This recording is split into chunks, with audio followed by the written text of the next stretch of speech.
Hello दोस्तों, नमस्कार। स्वागत है आप सभी का आपके अपने YouTube channel SS Manish talks पे।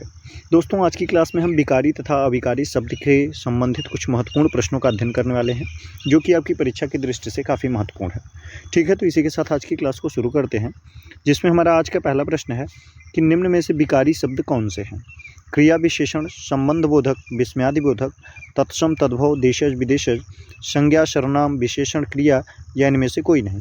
तो हम सभी जानते हैं कि इनमें से जो विकारी शब्द है यह संज्ञा सर्वनाम विशेषण और क्रिया हो जाएगा। ऑप्शन नंबर सी सही हो जाएगा। अब सबसे पहले हम जान लेते हैं कि विकारी शब्द किसको कहते हैं। तो ऐसे शब्द जिनके रूप में लिंग वचन कारक के अनुसार परिवर्तन हो जाता है, ऐसे शब्द विकारी शब्द कहलाते हैं। ऐसे शब्द जिनके रूप में लिंग वचन कारक के अनुसार किसी भी प्रकार का कोई परिवर्तन नहीं होता है, वो अविकारी शब्द कहलाते हैं। अगला प्रश्न देखेंगे।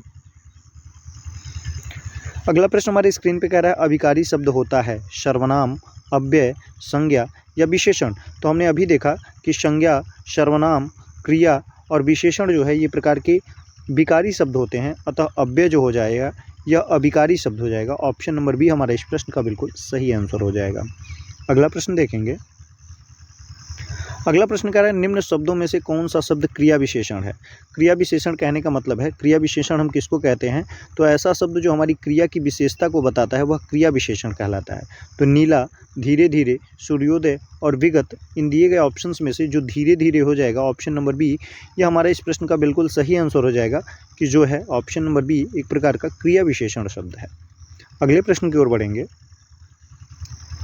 अगला प्रश्न हमारी स्क्रीन पे कह रहा है अव्यय के कितने भेद होते हैं? 2 भेद, 4 भेद, 6 भेद या 8 भेद? तो अव्यय के 4 भेद होते हैं। ऑप्शन नंबर बी इस प्रश्न का बिल्कुल सही आंसर हो जाएगा। अगला प्रश्न देखेंगे। अगला प्रश्न कह रहा है संबंध कारक का चिन्ह है रा, रे, री, में, पर, के लिए या से। तो हम सभी जानते हैं कि संबंध कारक का जो चिन्ह होता है संबंध का, की, के, ना, नी, ने, रा, री, रे, अतः ऑप्शन नंबर ए इस प्रश्न का बिल्कुल सही आंसर हो जाएगा कि रा, री, रे जो है यह संबंध कारक चिन्ह है। अगले प्रश्न की ओर बढ़ेंगे। अगला प्रश्न हमारे स्क्रीन पर कह रहा है निम्न में विकारी शब्द कौन सा है? परंतु, यथा, लड़का या आज। तो हम सभी जानते हैं लड़का जो है यह एक प्रकार का संज्ञा है और संज्ञा जो होता है एक प्रकार का विकारी शब्द होता है, अतः ऑप्शन नंबर सी इस प्रश्न का बिल्कुल सही आंसर हो जाएगा। अगले प्रश्न की ओर बढ़ेंगे। अगला प्रश्न कह रहा है सभा में 20 लोग थे, इसमें विशेषण का कौन सा भेद है? निश्चित संख्यावाचक, परिमाणवाचक, अनिश्चित संख्यावाचक या समुदायवाचक? आप देखिए कह रहा है कि सभा में 20 लोग थे। 20 ये जो संख्या दिया हुआ है संख्या नहीं है, अर्थात 20 लोग हैं जो अनिश्चित संख्या की बात कर रही है, अर्थात अनिश्चित संख्यावाचक हमारे इस प्रश्न का बिल्कुल सही आंसर हो जाएगा। अगले प्रश्न की ओर बढ़ेंगे। जो क्रिया अभी हो रही हो उसे कहते हैं अपूर्ण वर्तमान, संदिग्ध भूत या सामान्य वर्तमान। तो जो क्रिया अभी चल रही होती है, कंटिन्यू होती है, उसे हम अपूर्ण वर्तमान कहते हैं। ऑप्शन नंबर ए बिल्कुल सही आंसर हो जाएगा। अगले प्रश्न की ओर बढ़ेंगे। अगला प्रश्न हमारा कह रहा है कौन सा शब्द क्रिया विशेषण है? पहला, बुद्धिमान, मीठा या तेज। तो क्रिया विशेषण कहने का मतलब है ऐसा शब्द जो हमारी क्रिया की विशेषता को बताता है, तो यह हो जाएगा तेज। ऑप्शन नंबर डी इस प्रश्न का बिल्कुल सही आंसर हो जाएगा कि तेज जो है एक प्रकार का क्रिया विशेषण शब्द है। अगले प्रश्न की ओर बढ़ेंगे। अगला प्रश्न कह रहा है देश को हानि जयचंदों से होती है, रेखांकित में संज्ञा जो है वो कैसी संज्ञा है? जयचंद जो शब्द है यह किस प्रकार की संज्ञा है? व्यक्तिवाचक संज्ञा, भाववाचक संज्ञा, द्रव्यवाचक संज्ञा या जातिवाचक संज्ञा? तो जयचंदो कहने का मतलब है यहाँ पे जो गद्दारों की बात की जा रही है यह सभी एक जाति का बोध करा रहे हैं, अर्थात यहाँ पे जातिवाचक संज्ञा हो जाएगी। ऑप्शन नंबर डी इस प्रश्न का बिल्कुल सही आंसर हो जाएगा कि जयचंदो जो है एक प्रकार का जातिवाचक शब्द है। अगला प्रश्न देखेंगे।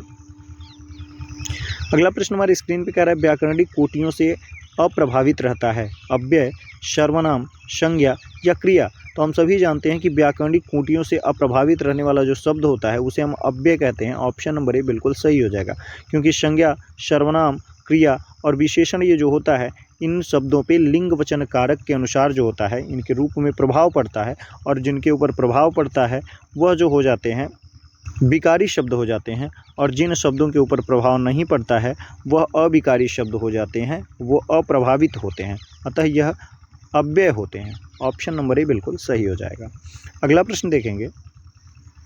अगला प्रश्न हमारी स्क्रीन पे कह रहा है अविकारी शब्द के संबंध में सत्य है इनका रूप सदैव अपरिवर्तित रहता है, तो बिल्कुल सही है।